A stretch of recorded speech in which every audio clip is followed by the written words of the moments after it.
નમસ્કાર. આજે છે ને આપણે સંસ્કૃત શીખવાના છીએ, પણ એકદમ મજેદાર રીતે. કેવી રીતે? ક્રિકેટથી. હા, ક્રિકેટના સ્કોરબોર્ડથી આપણે સંસ્કૃતના આંકડા શીખીશું. ચાલો, મજા આવશે. તો ચાલો શરૂ કરીએ. જો આ મેચ કેટલી રોમાંચક લાગી રહી છે નહીં? ચોક્કા છક્કા વાગી રહ્યા છે અને રન બની રહ્યા છે. પણ આ રન એટલે કે સ્કોરને સંસ્કૃતમાં કેવી રીતે કહેવાય?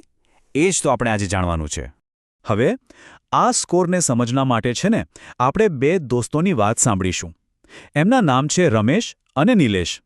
એમની વાતચીતથી જ આપણને આખું સ્કોરબોર્ડ સમજાઈ જશે. આ રહ્યા એ બંને, રમેશ અને નિલેશ. મેચ જોતા જોતા એ લોકો સ્કોરની જ ચર્ચા કરી રહ્યા છે. ચલો આપણે પણ એમની વાતચીતમાં જોડાઈએ અને જોઈએ કે એ લોકો શું વાતો કરે છે. વાતની શરૂઆત રમેશ કરે છે. એ નિલેશને પૂછે છે, ભો નિલેશ, કેમ કરોતી ભવાન? એટલે કે, અરે નિલેશ, શું કરે છે? સાવ સીધો સવાલ. અને નિલેશ જવાબ આપે છે, ક્રિકેટ દલસ્ય ધાવણાંક ફલકમ પશ્યામી. મતલબ કે હું ક્રિકેટ ટીમનું સ્કોરબોર્ડ જોઉં છું. હવે બધી મજા આ સ્કોરબોર્ડમાં જ છે. ચાલો આપણે પણ એને ધ્યાનથી જોઈએ. તો હવે શરૂ થાય છે અસલી મજા, સ્કોરબોર્ડનું રહસ્ય. ચાલો આપણે રમેશ અને નિલેશની સાથે મળીને આ સ્કોરબોર્ડને સમજીએ. જો આ લોકો ભાવિક નામના એક પ્લેયરની વાત કરી રહ્યા છે અને આ રહ્યું એનું સ્કોરબોર્ડ. અત્યારે તો બિલકુલ ખાલી છે, બરાબર? હવે આપણે એમની વાત સાંભળીને આ ખાલી જગ્યાઓ ભરવાની છે. ચાલો શરૂ કરીએ. તો રમેશ પહેલો જ સવાલ પૂછે છે, ભાવિકસ્ય પ્રથમ ક્રીડાયામ કતિ ધાવનાંકાહ. એટલે કે ભાવિકના પહેલા દાવમાં, ફર્સ્ટ ઇનિંગ્સમાં કેટલા રન છે? બહુ જ અગત્યનો સવાલ છે. તો હવે નિલેશ એનો જવાબ સંસ્કૃતમાં આપશે. આપણે એ જવાબ પરથી આંકડો શોધવાનો છે. ચાલો જોઈએ, આપણને આવડે છે કે નહીં? નિલેશ કહે છે, 1/44.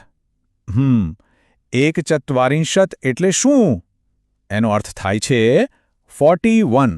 41. વાહ! તો ભાવિકે પહેલા દાવમાં 41 રન બનાવ્યા છે. જોયું કેટલું સહેલું છે? તો ચાલો ફટાફટ સ્કોરબોર્ડમાં આ આંકડો લખી દઈએ. જુઓ, પહેલી ખાલી જગ્યા ભરાઈ ગઈ. ભાવિક 41. હવે આગળ શું થાય છે એ જોઈએ. રમેશ તરત જ આગળ પૂછે છે, દ્વિતીય ક્રીડાયામ, એટલે કે બીજા દાવમાં, અને નિલેશ ફટાક દઈને જવાબ આપે છે, 34. હવે આ 34 એટલે કેટલા? વિચારો, 34 એટલે 34. 34. જોયું? આપણે બીજો આંકડો પણ શોધી કાઢ્યો. ખૂબ સરસ. તો ચાલો આને પણ સ્કોરબોર્ડમાં ઉમેરી દઈએ. હવે ભાવિકના બે દાવનો સ્કોર આપણી પાસે છે, 41 અને 34. ધીમે ધીમે આખું ચિત્ર સ્પષ્ટ થઈ રહ્યું છે. હવે જો આપણે એમની આખી વાતચીત સાંભળીએ ને, તો ભાવિકના બાકીના દાવના રન પણ ખબર પડી જાય. ત્રીજા દાવમાં 28 એટલે કે 28. ચોથા દાવમાં તો જુઓ, 50 એટલે કે પૂરા 50. અને પાંચમા દાવમાં 39 મતલબ કે 39. શું જોરદાર સ્કોર છે! તો હવે આપણે રમતમાં થોડા સંસ્કૃત આંકડા તો શીખી લીધા. તો ચાલો હવે 1 થી 50 સુધીના બધા જ આંકડાઓ પર એક નજર કરી લઈએ. અને આ રહ્યું આખું લિસ્ટ. આ તો જાણે માસ્ટર કી જેવું છે. 1 થી 50 સુધીની બધી જ સંસ્કૃત સંખ્યાઓ. આમાં એક પેટર્ન છે, એ જોઈ?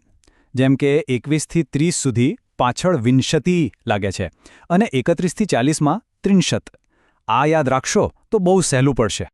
સારું, હવે આપણે સંખ્યાઓ તો જોઈ લીધી. તો હવે વારો છે આપણો.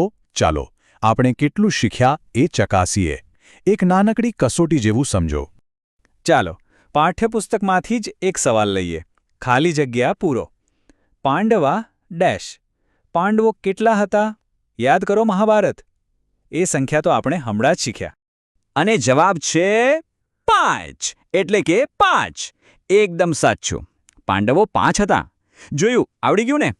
ચાલો એક બીજો સવાલ. આ તો બહુ જ સહેલો છે. માનવસ્ય નેત્રે ડેશ સંતિ. એટલે કે માણસને આંખો કેટલી હોય છે? અરે વાહ! આનો જવાબ તો બધાને આવડે. 2 એટલે કે 2. બરાબર ને? જુઓ, આ સંસ્કૃત સંખ્યાઓ કેટલી કામની છે. હવે તો આપણે પણ સંસ્કૃતમાં ગણતરી કરી શકીએ છીએ. અને છેલ્લે એક વિચારવા જેવો સવાલ. આપણે ભાવિકના સ્કોર જોયા, એણે એક દાવમાં તો પૂરા 50 રન બનાયા.